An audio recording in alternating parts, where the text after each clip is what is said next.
지난 시간에 태조대왕이 정벌한 동옥저에 대해 알아봤었죠. 태조대왕이 동옥저를 정벌하여 9년으로 삼은 지 12년 뒤인 서기 68년 8월에는 갈사국 왕의 손자인 도두가 나라를 들어 항복해 왔습니다. 갈사국은 동부여로부터 갈라져 나온 세력으로 과거 대무신왕에 의해 동부여 대소왕이 죽고 나라가 어수선해지자 대소왕의 동생이 갈사수로 도망가서 세운 나라입니다. 그는 자신의 형인 대소왕이 사망하자 나라가 망할 것을 알고서 따르는 사람 100여 명과 함께 압록곡에 이르렀는데, 그 지역에 있었던 세력인 해두국의 왕이 사냥하러 나오자 그를 죽이고 그 백성들을 빼앗아 갈사국을 세운 것이라고 합니다. 참고로 이 갈사국 왕의 손녀가 대무신왕과 결혼하여 호동왕자를 낳았다고 하죠. 태조대왕에게 항복해왔다는 도두는 이때 갈사국을 세운 갈사왕의 후손으로 보입니다. 참고로 이 기록에 나오는 갈사국은 삼국사기 저자들도 정확히 어디에 위치했는지 알 수 없는 지명으로 분류했기 때문에 현재로서는 정확한 위치를 확정할 수는 없습니다. 다만 대소왕의 동생이 압록곡에 이르러 나라를 세웠다고 기록된 것을 보면 대략 압록강에서 멀지 않는 지역에 위치했을 것으로 보입니다. 한편 대소왕의 동생이 해두국 땅을 빼앗아 나라를 세웠는데, 이 해두국에 바다 해자가 붙는 걸 보면 바다와 연관된 듯한 느낌을 주기도 합니다. 그래서인지 여러 연구자들은 갈사국의 위치를 함경도 혹은 두만강 북쪽의 해안가로 보기도 합니다.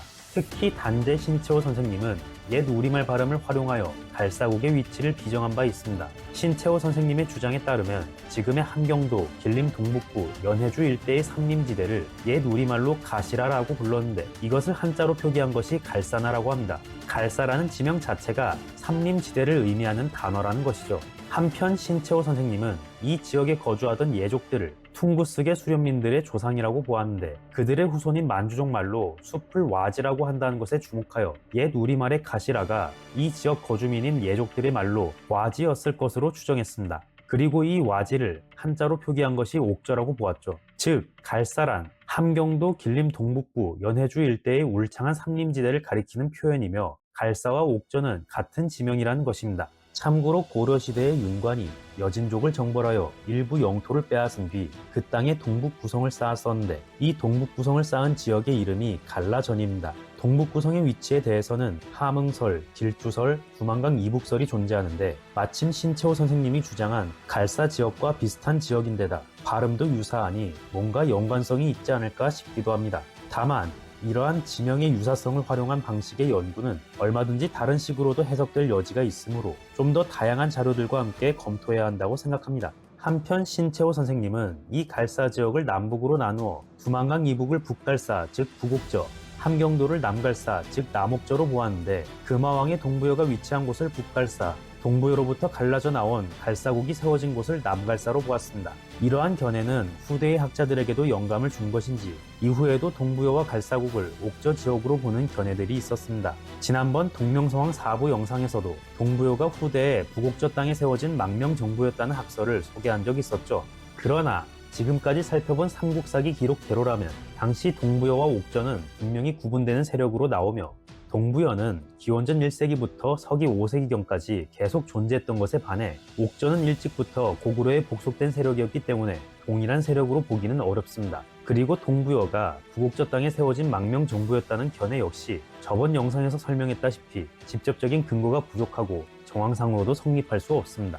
한편 동부여를 갈사국으로 보는 학설도 있는데, 이 동부여 갈사국설에 따르면 주몽의 고향이자 원소였던 금화왕과 대소왕의 부여는 사실 동부여가 아니라 북부여였으며, 동부여는 사실 갈사국을 가리키는 것이라고 합니다. 이 학설의 전제대로라면 동부여는 대소왕이 대무신왕에게 살해당한 이후 북부여로부터 갈라져 나온 갈사국이기 때문에 대무신왕 이전까지는 존재하지 않았고, 주몽이 동부여에서 태어났다는 기록도 후대에 꾸며낸 것이라고 합니다. 저번에 소개했던 동부여 북옥저설과 비슷한 느낌이죠. 동부여 갈사국설은 동부여 북옥저설과 마찬가지로 동부여를 고구려 동쪽 해안가에 위치한 세력으로 설정합니다. 그러나 구삼국사, 삼국사기의 기록에서는 고구려 동쪽 해안가에 부여가 아닌 옥저나 갈사국이 위치했다는 정보만 나옵니다. 주몽의 고향 동부여는 오히려 고구려 북쪽에 위치한 세력으로 나오죠.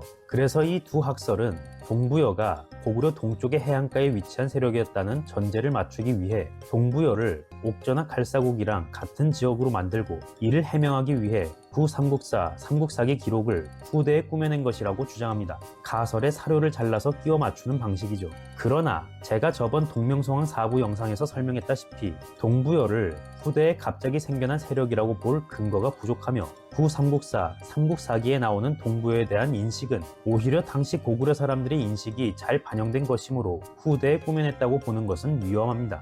사실 이 두 학설 외에도 동쪽의 부여라는 의미에 주목하여 동부여를 꼭 옥저나 칼사국은 아니더라도 고구려의 동쪽 어딘가에 위치했을 것이라고 보는 의견이 다수입니다. 그러나 저는 이 학설들이 기본 전제로 삼고 있는 동부여가 고구려 동쪽 해안가에 위치했다는 주장 자체가 진실로 보기는 어렵다고 생각합니다.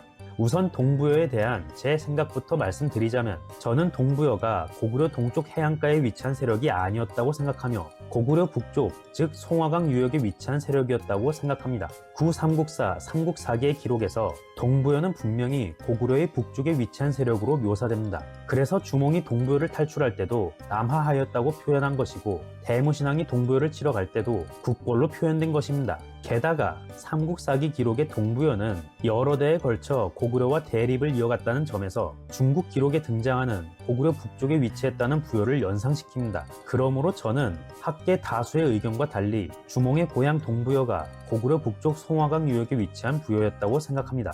그렇다면 어째서 많은 연구자들이 동부여를 고구려 동쪽 해안가에 위치한 세력이었다고 인식하게 된 걸까요? 먼저 동부여의 국호 문제부터 따져볼게요. 이 학설들은 북부여, 동부여라는 이름이 부여 사람들의 입장이 아닌 고구려 사람들의 입장에서 만들어졌을 것이라고 보는 경향이 있습니다. 그러므로 북부여는 무조건 고구려의 북쪽, 동부여는 무조건 고구려의 동쪽에 있어야만 한다는 것이죠. 그러나 저번 동명언편 영상에서 소개했다시피 동부여라는 이름은 부여왕 해부루가 하늘의 계시를 받아 동해 바닷가의 가서번으로 도읍을 옮기고 나라 이름을 동부여로 바꾼 곳에서 시작되었습니다. 그리고 해부루가 떠나간 부여의 옛 도읍에는 천재의 아들 해모수가 내려와서 북부여를 세웠었고요. 즉 해부루 설화에서 대놓고 말해주다시피 동부여의 이름이 동부여인 이유는 기존의 부여 도읍으로부터 동쪽으로 옮겨갔기 때문인 것이지 고구려의 동쪽에 있어서 동부여가 된 게 아니었던 것입니다. 그리고 동쪽으로 옮겨간 해부루가 새로 도읍으로 삼은 가서번이 동해 바닷가에 위치했다는 기록을 근거로 동부여를 함경도 연해주의 동해안으로 보기도 하는데 이 기록에서의 동해는 실제 바다가 아닌 큰 강이나 호수를 의미했을 가능성도 있습니다. 부여의 중심지인 만주 지역 송화강과 논강이 만나는 지점에는 송눈평원이라는 큰 평원이 펼쳐져 있는데 이 송눈평원에는 크고 작은 호수와 소택, 습지가 분포합니다. 대무신왕이 동부여를 정벌할 때도 이 지역에 진흙수렁이 많았는데 대소왕이 진창에 빠져서 허우적거리는 틈을 타 기습하여 목을 베었다는 기록이 있었죠. 이 지역은 기본적으로 만주 내륙에서는 비교적 물기가 많은 지역이었던 거예요. 그러므로 다른 지역으로부터 이 지역에 이주해온 사람들이 보기에는 이 지역의 큰 호수와 뻘밭이 마치 바다와 같이 보였을 수 있어요. 그렇게 본다면 해부루가 천도했다는 가서번은 실제 동해 바다가 아니라 송화강 유역의 습지대에 위치했던 것이 됩니다. 한편 옛 기록 속의 바닷가라는 표현이 실제 지형상의 바닷가나 물가에만 쓰인 것도 아닙니다. 고대 동아시아 사람들의 세계관에서 바닷가는 변방의 먼 곳을 의미하는 관념적인 용어로도 쓰였거든요. 그래서 고대 중국인들은 자기 나라를 해내, 자기 나라 바깥을 해외라고 표현했었죠. 특히 해외라는 표현은 요즘 우리도 외국을 가리킬 때 많이 사용하고 있습니다. 즉, 실제 바닷가와는 상관없는 내륙이어도 변방의 먼 곳에 위치했다면 바닷가로 표현했을 수 있다는 거죠. 그러므로 동해 바닷가라는 표현은 실제 동해 바다가 아닌 동쪽의 변방 혹은 촌구석을 의미하는 관념적인 표현이었을 가능성도 있어요. 그렇게 본다면 해부루는 실제 바닷가가 아니라 그저 동쪽의 변방으로 옮겨간 것이 됩니다. 게다가 해부루가 동쪽으로 천도한 이유가 천재의 아들 해모수에게 밀려났기 때문이라는 걸 고려하면 동쪽 변방이라는 해석도 맥락상 말이 됩니다. 이 해석이 옳다면 갈사국이 세워진 해두국 땅 역시 실제 바다가 아니라 내륙이었을 가능성이 있겠네요. 자, 지금까지 살펴본 내용을 정리하자면 동부여는 갈사국이나 옥저와 별개로 고구려 북쪽 송화강 유역에 위치한 세력이었고 갈사국 역시 삼국사기 기록 그대로 동부여로부터 갈라져 나온 세력으로 볼 수 있습니다. 갈사국의 정확한 위치는 현재로서는 알 수 없지만 대략 압록강 유역에서 멀지 않은 곳에 위치했을 것으로 보입니다. 한편 갈사국이 해두국 땅에 세워졌다는 기록을 근거로 바닷가에 비정하는 견해들도 있었지만 바다와는 상관없는 내륙이었을 가능성도 배제할 수는 없습니다. 다시 이야기로 돌아갈게요. 태조대왕은 이때 항복해온 갈사왕의 손자 도두를 우태로 삼았다고 합니다. 여기서 우태란 고구려의 관등 중 하나인데 항복해온 도두를 우태로 삼았다는 기록에 주목하여 고구려의 항복해온 세력의 우두머리에게 내려주는 자귀로부터 비롯되었다고 보는 의견이 있습니다. 참고로 우태라는 이름은 백제에서도 확인됩니다. 삼국사기 백제본기에 기록된 백제의 시조설화를 보면 온조설화 외에도 다른 버전의 비류설화를 전하고 있습니다. 이 비류설화에 따르면 백제를 건국한 사람은 온조왕이 아니라 그의 형인 비류이며 비류와 온조 형제의 친아버지는 주몽이 아닌 우태라는 인물이었다고 합니다. 이 버전에서는 비류와 온조 형제의 어머니인 졸본 여자 소선호가 부여왕 해부르의 서손 우태라는 사람과 결혼하여 비류와 온조를 낳았으나 얼마 후 우태가 사망하고 부여로부터 내려온 주몽과 재혼한 것이라고 합니다. 백제 시조의 친아버지 우태는 고구려 관등 우태와 한자가 같은데 이 점에 주목하여 백제 시조의 친아버지 우태 역시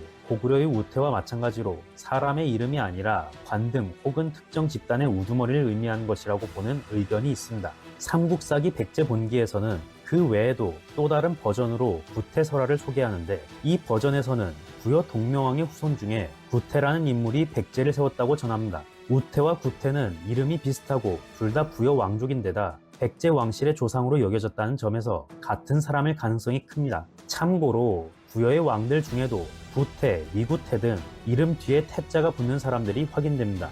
뭔가 우태, 구태와 비슷한 느낌이죠. 이러한 사례들로 볼 때 사람의 이름이나 관등 뒤에 붙는 이 태자는 부여, 고구려, 백제 문화권에서 공통적으로 이름에 자주 쓰이는 단어였거나 존칭이었을 것으로 생각됩니다. 그러므로 이 기록은 부여, 고구려, 백제가 비슷한 언어를 사용했다는 예시로 볼 수 있겠네요. 이번 시간에는 태조대왕 시기에 편입된 갈사국의 정체에 대해 알아보았습니다. 다음 시간에도 이어서 태조대왕의 주변 소국 병합에 대해 살펴보도록 하겠습니다. 지금까지 유익한 시간이 되셨다면 구독, 좋아요, 알림 설정 부탁드립니다.